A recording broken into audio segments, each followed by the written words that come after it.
There is no end to the list of well-known Christmas films. But there isn't just one mondo gigantic Christian holiday that's been swallowed by secularism. We also have Easter. Maligned in many ways, Easter only really has one well-known movie, being the 2004 historical thriller The Passion of the Christ. Directed by professional media whipping boy Mel Gibson, this film was the film to talk about. It was controversial, it made tons of money, and it even got some Oscar nominations. However, today it's just kind of looked on as a bad movie. I don't see it that way. This is going to be less of a review and more of a discussion of what people didn't like about this movie and how that reflects on the media as a whole. Let's look at the three major complaints against The Passion. Complaint number 1. It's too violent. There are two parts of this argument, one that I understand and the other that I don't understand. If you are at all squeamish about violence, I completely get why you don't want to watch this movie. This film is hardcore. But then there's the other half of it. Apparently, this film's violence obscures whatever message it was trying to convey. That's the part I don't get. The film's message was that Jesus went through a lot to save humanity from its sins. I don't see how Jesus going through a lot obscures that. I'm not going to say the film isn't violent, but I'm saying is that the violence works to say something. This isn't like a Serbian film where the abject hatred in a horror stops you from even considering that it has a message. This is a film that zooms in on the ramifications of Jesus' martyrdom. I would also like to point out a comparison. Let's take a look at the movie 12 Years a Slave. This movie was absolutely acclaimed by critics and even won Best Picture. And one of the aspects commonly cited as being a huge asset was its violence. It was praised for the fact that it sugarcoated nothing and showed the audience how slaves were really treated. Well, why didn't the violence obscure the message in that case? The message was that slaves were treated horribly, and the violence made that clear. And this movie is not tame. 12 Years a Slave includes, among other things, multiple scenes of slaves getting beaten, a very long scene of a naked slave being whipped against a pole until her back is just a lump of bloody flesh, and an uninterrupted shot of a slave hanging from a noose, barely being able to breathe, that goes on for over 90 seconds. These two films are alike in many ways. Why can an aspect help a film in one case and hinder a film in the other case? There would have to be some sort of double standard in place, but we all know that's not true. What I'm saying is that the violence was warranted.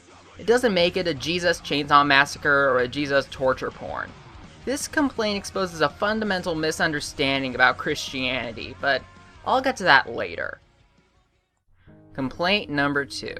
Anti-Semitism. This one I don't get at all. Is this film anti-Semitic because it's accurate? People are offended that this film was interpreting Jewish leaders executing Jesus as Jewish leaders executing Jesus.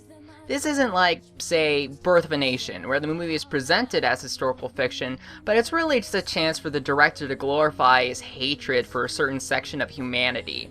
And this accusation falls apart when you ask a very simple question. What is the alternative? Is the film supposed to say that aliens killed Jesus? Did the communists do it? Or did he just die peacefully in his sleep? I'm not going to act like the reporting of historical facts cannot be part of a hateful agenda, but what determines that is context. It's kind of like when people accuse people that have Confederate battle flags that they're racist, when really it's probably more about the proud military history, black and white, of the South. It's the same thing here. These leaders were corrupt and spiteful not because they were Jewish, it was because they were corrupt and spiteful. These people gave Jesus a trial that was really unfair, like OJ unfair, and they Mark Fuhrman the crap out of Jesus. It wasn't everyday Jews in that crowd demanding an innocent man be crucified. It was a bloodthirsty mob. Those leaders demanding that Jesus get flogged until his blood painted the street weren't Jewish role models. They were vicious psychopaths. Every third party in the movie knows this and acknowledges this.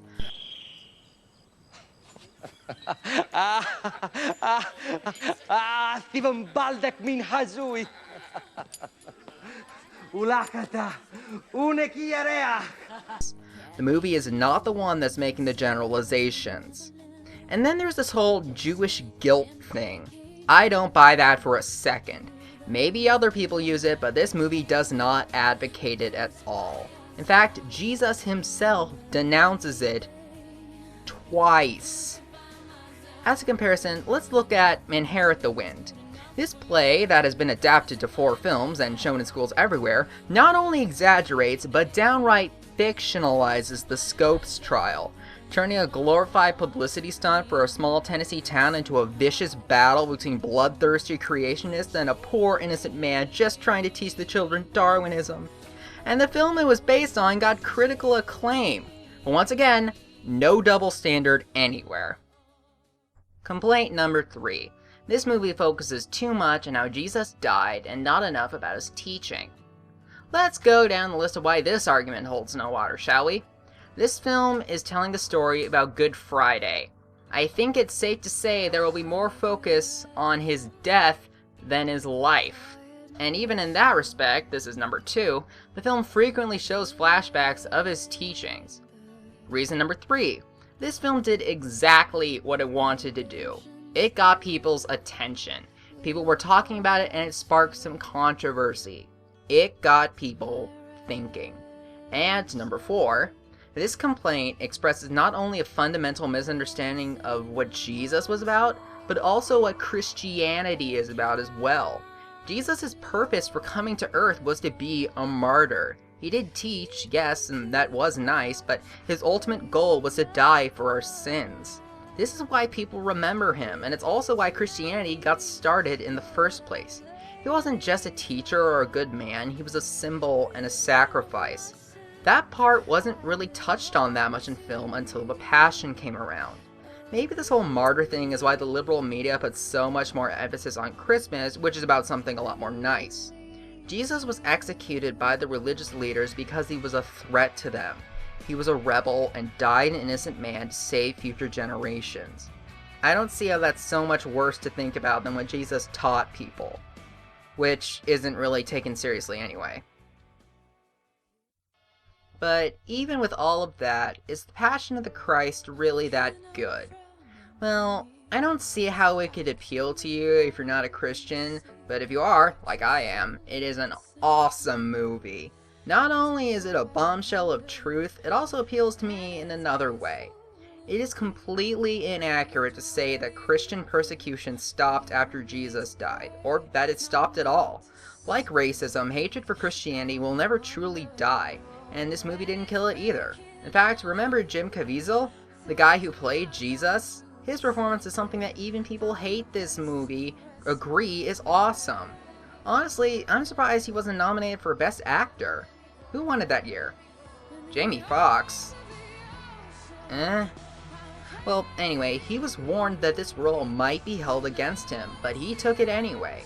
And by sheer coincidence, I'm sure, he was not in anything at all for like 2 years and has admitted himself that good roles are hard to come across for him ever since. Yeah, that shows him for playing the role of Jesus. What I'm saying is that the Passion not only represents what Jesus had to go through, it's also about how all Christians have to keep working at it, because the fight never truly ends. To me, every strike against Jesus can just as well represent every hateful word thrown at Christianity. You're all homophobic. You're racist. You're antiquated. What you have to say doesn't matter. But it's all worth it. I'm a Christian because this religion is a beautiful thing that has brought joy throughout all of history. Christianity has inspired some of the greatest stories ever told. It's been the centerpiece of some of the greatest works of art ever made. Christianity has given hope to people when all hope was lost. It helped people go on when they wanted to just give up. It has fixed marriages, transformed criminals, and has made a difference in the lives of countless people. That is something worth fighting for. That is what the Passion means to me. Have a happy Easter.